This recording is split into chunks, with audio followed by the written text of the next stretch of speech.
नमस्कार मित्रों, आज के व्याख्यान धर्मवीर भारती और गीति नाट्य अंधा युग में आपका स्वागत है।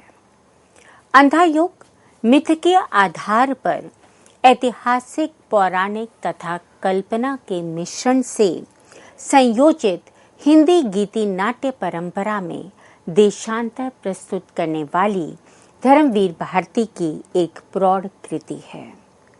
गीति नाट्य में गीति और नाट्य दोनों का सम्मिश्रण दिखाई देता है। गीति नाट्य में मानव के तीव्र मनोभावों को, उसके अंतर जीवन की अभिव्यंजना को अभिव्यक्ति मिलती है। अपनी सीमित परिधि में गीति नाट्य भावोत्तेजक पौराणिक संदर्भों को अपनाता है। इसके माध्यम से रचनाकार सामयिक जीवन को वाणी देने का प्रयास करता है। गीति नाट्य में पात्र सृष्टि और क्रिया व्यापार यथार्थ होते हैं। नाटककार उनकी मानसिकता का सूक्ष्म विश्लेषण कर अपनी कथा को विकसित करता है।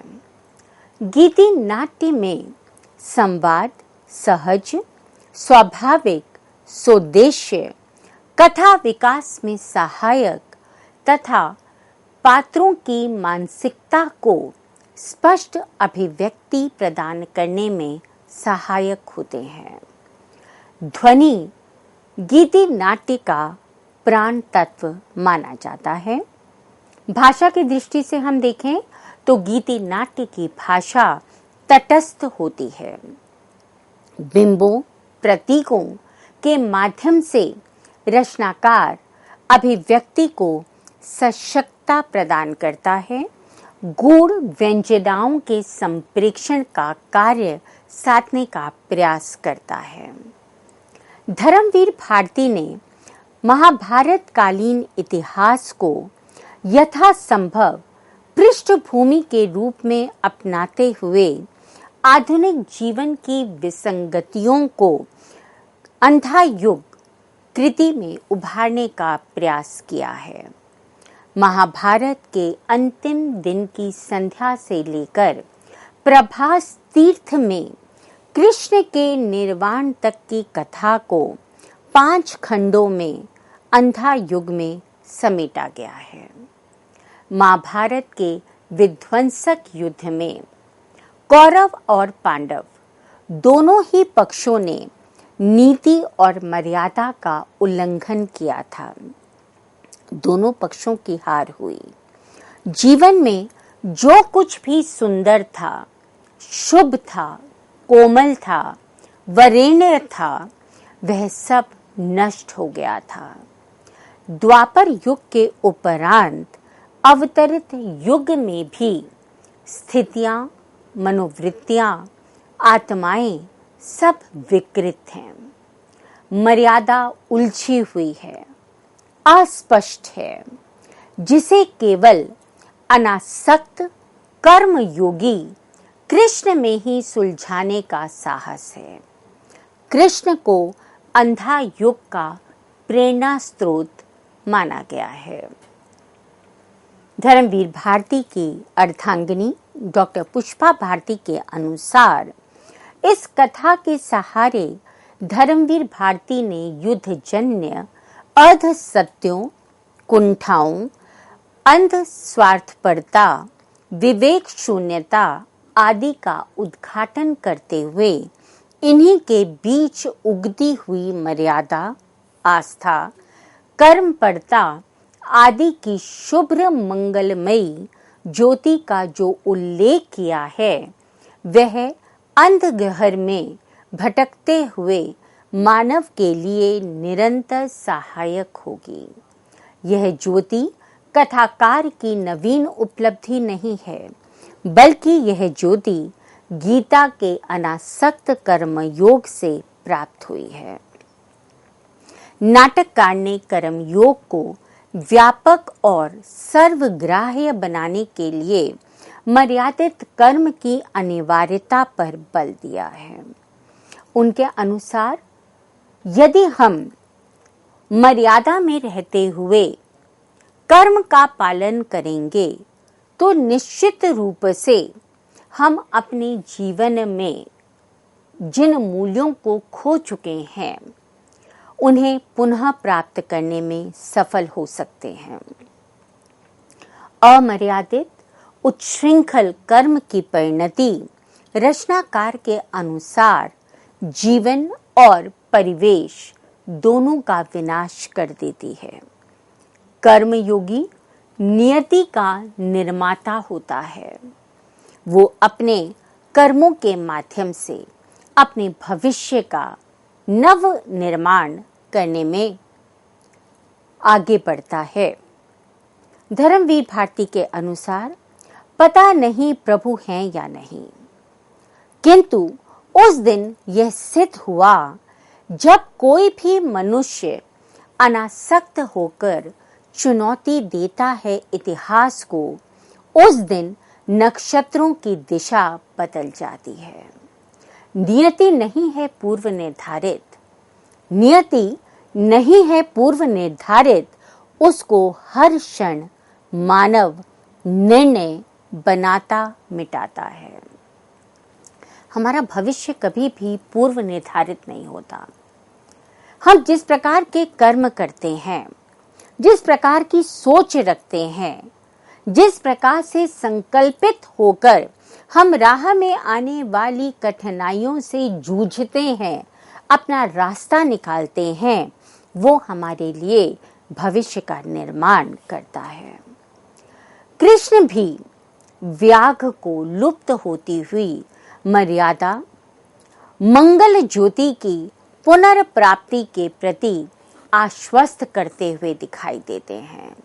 वे उसे कहते हैं, नूतन निर्माण करेगा पिछले ध्वंसों पर, नूतन निर्माण करेगा पिछले ध्वंसों पर, मर्यादा युक्त आचरण में, नित नूतन सृजन में, निर्भयता के, साहस के, ममता के, रस के क्षण में जीवन और सक्रिय हो उठेगा, उठूंगा मैं बार बार।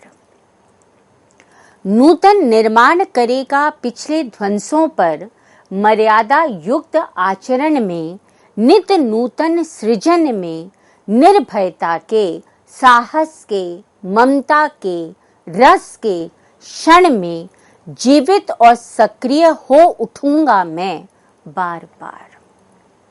युद्ध उपरांत अवतरित युग अमर्यादित था। इसमें अनैतिकता, भीषण रक्तपात हुआ, कुरूपता चारों ओर छाई रही और अनास्था जनित अंधत्व ने सारे वातावरण को अपने अंदर समा लिया। पुरातन घटनाओं में नया रंग भरकर धर्मवीर भारती ने अंधा युग में लिपिबद्ध किया है और वो इस प्रकार से अंधा युग में घटनाओं का निर्माण करने का प्रयास करते हैं कि उससे एक नया परिवेश, नया वातावरण सृजित होता दिखाई देता है। धर्मवीर भारती की उक्ति है, इस दृश्य काव्य में जिन समस्याओं को उठाया गया है उनके निर्वाह हेतु महाभारत के उत्तरार्ध की घटनाओं का आश्रय लिया गया है। अधिकांश कथा वस्तु प्रख्यात हैं, केवल कुछ तत्व उत्पाद्य हैं और कुछ स्वकल्पित पात्र और स्वकल्पित घटनाएं हैं।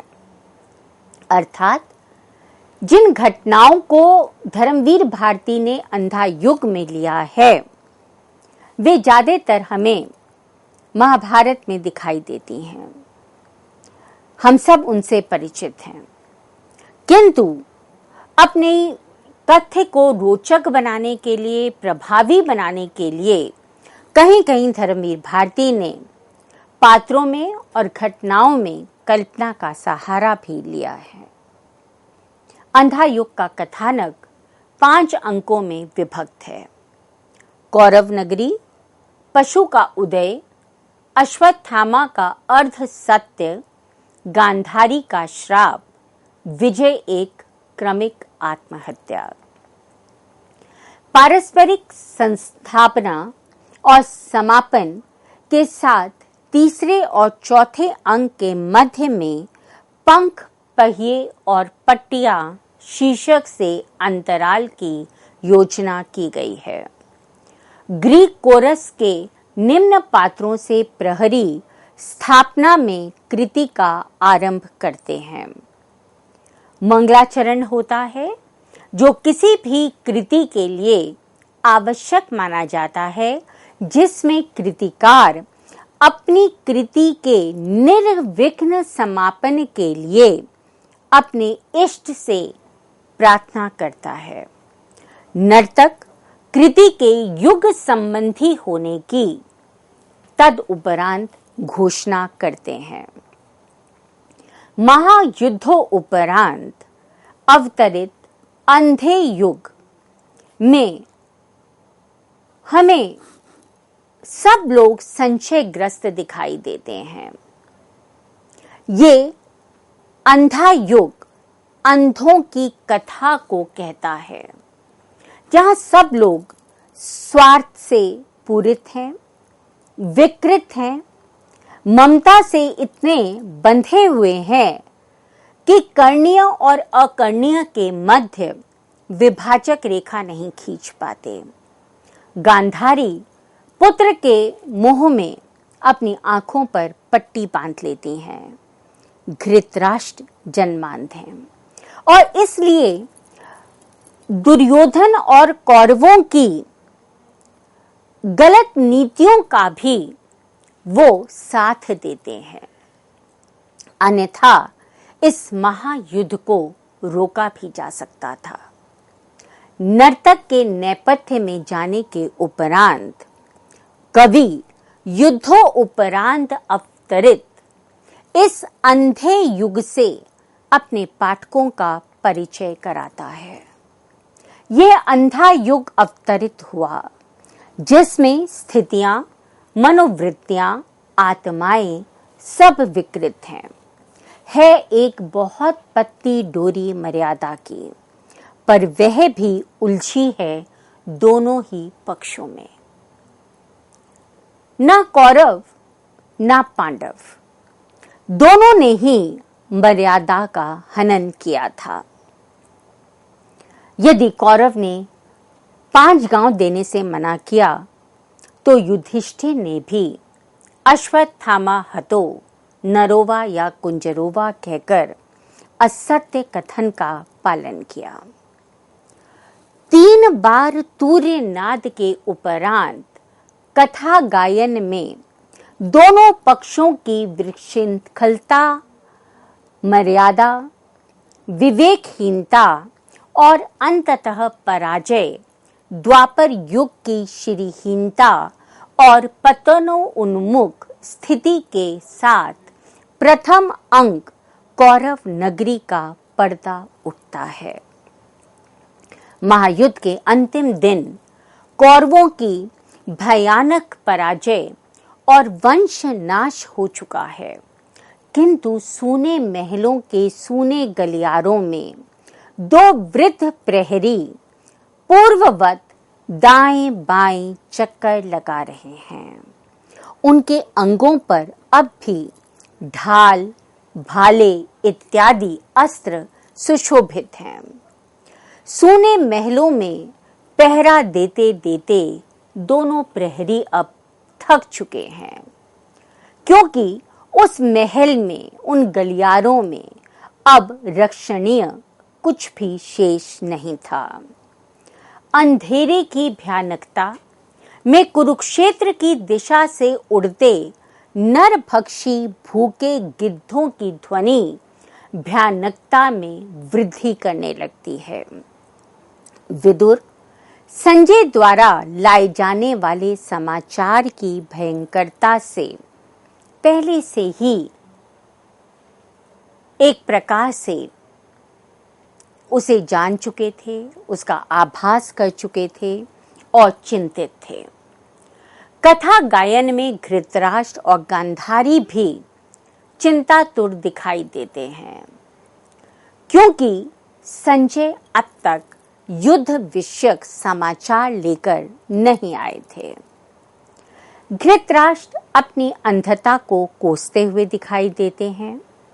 भीष्म, गुरु द्रोण, कृष्ण द्वारा मर्यादा की रक्षा करने की सम्मति और संजय द्वारा विगत दिनों के संवादों को केवल सुन पाने की विवशता धृतराष्ट्र को बेचैन कर रही है।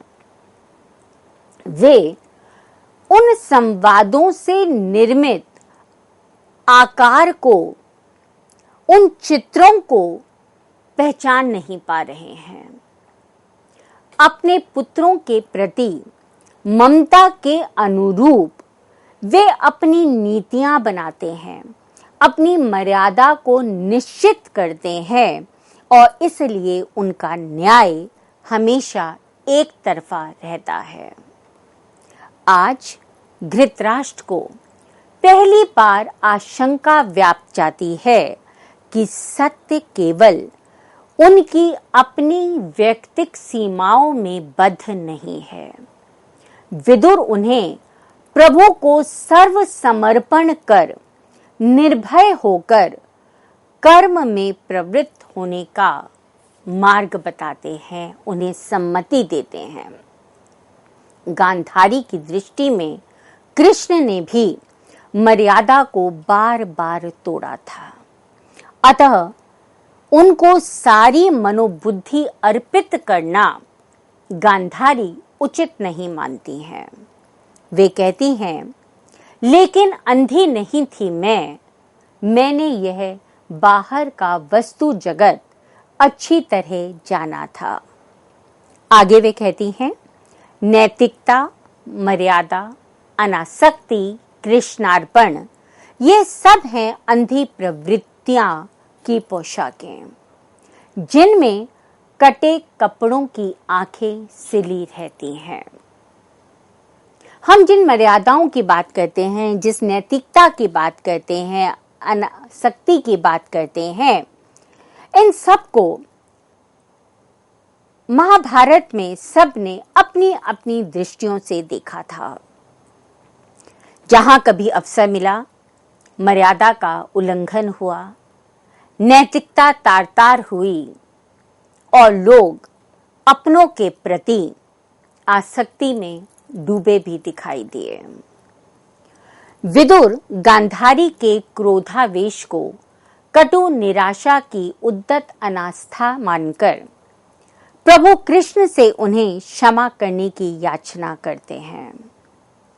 भविष्य वक्ता के रूप में याचक अपनी भविष्यवाणियों को झूठ बताता है, क्योंकि उसने पहले ये घोषित किया था कि कौरव विजयी होंगे, पर भविष्य के गर्भ में तो कुछ और ही छुपा था और आज कौरव की जय ना होकर पराजय हुई थी। भविष्यवक्ता कहता है, जब कोई भी मनुष्य अनासक्त होकर चुनौती देता है इतिहास को, उस दिन नक्षत्रों की दिशा बदल जाती है। नियति नहीं है पूर्व निर्धारित, उसको हर क्षण मानव निर्णय बनाता मिटाता है। गांधारी पुत्रों की ममता में अंधी हो चुकी हैं और इसीलिए सत्य को ना देखते हुए वे याचक द्वारा दुर्योधन की जय बोलने पर अंजुरी भर भर कर उसे स्वर्ण मुद्राएं दिलवाती हैं। उन्हें इस बात का विश्वास ही नहीं होता कि उनके पराक्रमी पुत्र युद्ध में हार भी सकते हैं। वे कहती हैं, होगी अवश्य होगी जय, मेरी यह आशा यदि अंधी है तो भी, पर जीतेगा दुर्योधन जीतेगा। मंच पर घूमते हुए प्रहरी अपने जीवन को मर्यादा, अनास्था, शोक इत्यादि से प्रभावहीन मानते हैं।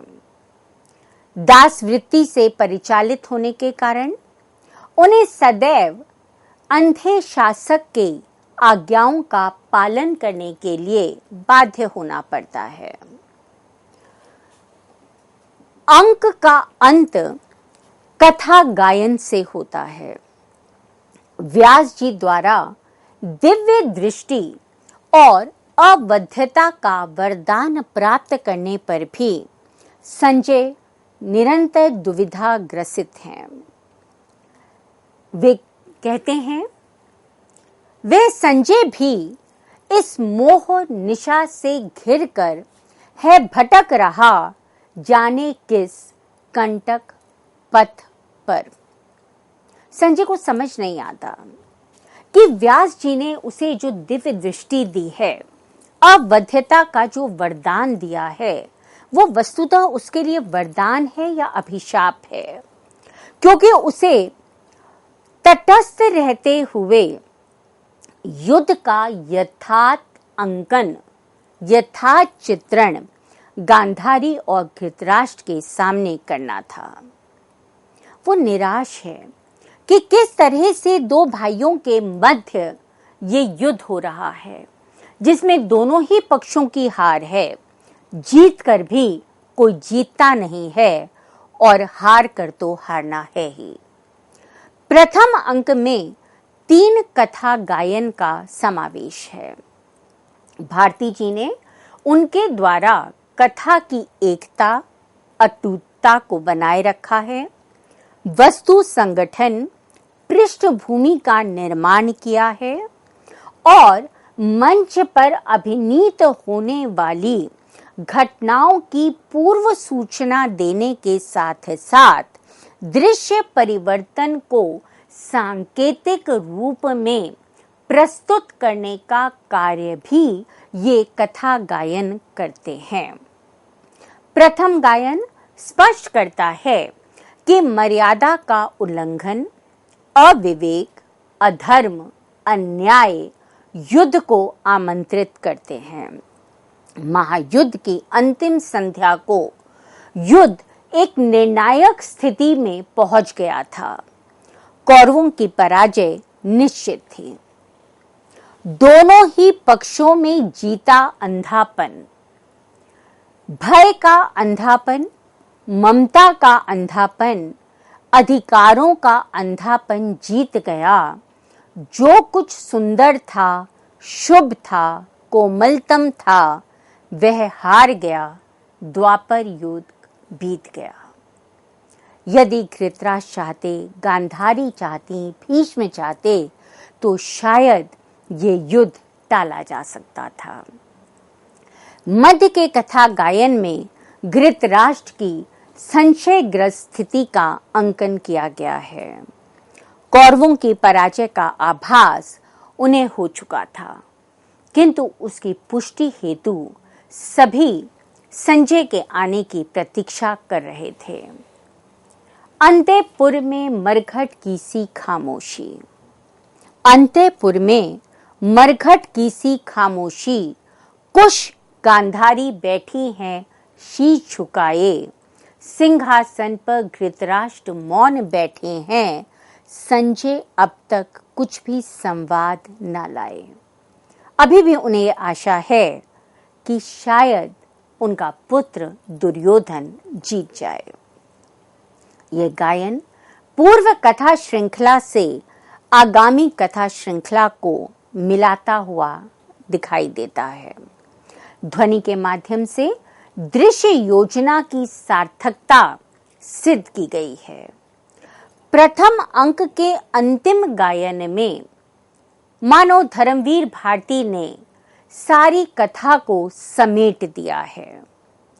आसन पराजय वाली इस नगरी में सब नष्ट हुई पद्धतियां धीमे धीमे, आसन पराजय वाली इस नगरी में सब नष्ट हुई पद्धतियां धीमे धीमे, यह शाम पराजय की, भय की, संशय की, भर गए तिमिर से ये सूने गलियारे, जिसमें बूढ़ा झूठा भविष्य याचक सा है भटक रहा टुकड़े को हाथ पसारे। इस प्रकार से हम देखते हैं कि अंधा युग के प्रथम अंग में हमें गांधारी और धृतराष्ट्र अपने पुत्र के मोह में आकंठ डूबे हुए दिखाई दे रहे हैं। सत्य को जानते हुए, सत्य को पहचानते हुए भी वो उसे स्वीकार करना नहीं चाहते। वे संजय के माध्यम से उस पराजय को सुनना चाहते हैं जिसका पूर्वाभास उन्हें पहले से है। यदि भीष्म, विदुर, गांधारी, धृतराष्ट्र मोह में अंधे ना होते तो आज स्थितियां कुछ और होती। भीष्म ने अपने आप को सिंहासन से बांधा हुआ था, इसलिए वो उस सिंहासन पर बैठे हुए राजा के निर्णयों से बंधे हुए थे, उसकी नीतियों से बंधे हुए थे।